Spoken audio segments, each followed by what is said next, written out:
কিছু কিছু মানুষ সময়ে দুর্বল ভাবে।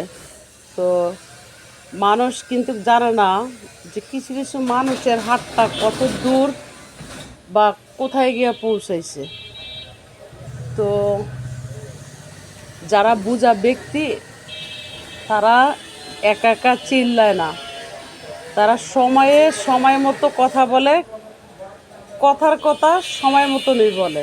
আর যেই কথা বললে যে গুলি চেয়েও ভয়ঙ্কর হয় সেই কথাই তারা বলে। তো যাই হোক, তো সময়ে সব কিছু। তা আমি যখন আমার পরিবারকে আমাকে যখন গালাগালিজ করে কিছু মানুষ, আমি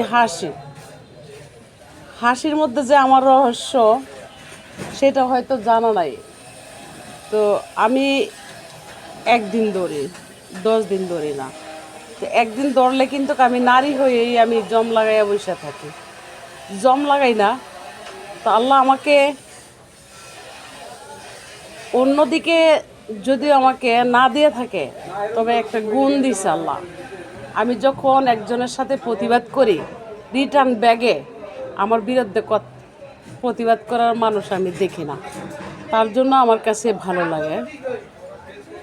তো সময় আবার আমি এমনভাবেই দৌড়ি যেটা বাস্তবে। তো যাই হোক, ভিডিও বার্তা তৈরি করতে গেছি, কিছু ভাই ব্রাদার কল দিল, দিয়া বলতেছে এইভাবে চুপচাপ হইলেন, একবার ভাবলেন না? আমি বললাম ভাইয়া, আমি বাবার মতন ভাবনা হলে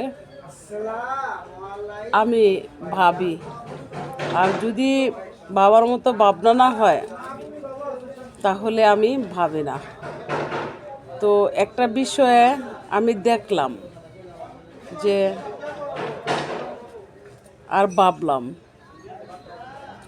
তো আমি কথার কথা একদিনই বলি, আমি প্রতিদিন কেন কথা বলবো, এই হলো আমার উদ্দেশ্য। সময় হোক।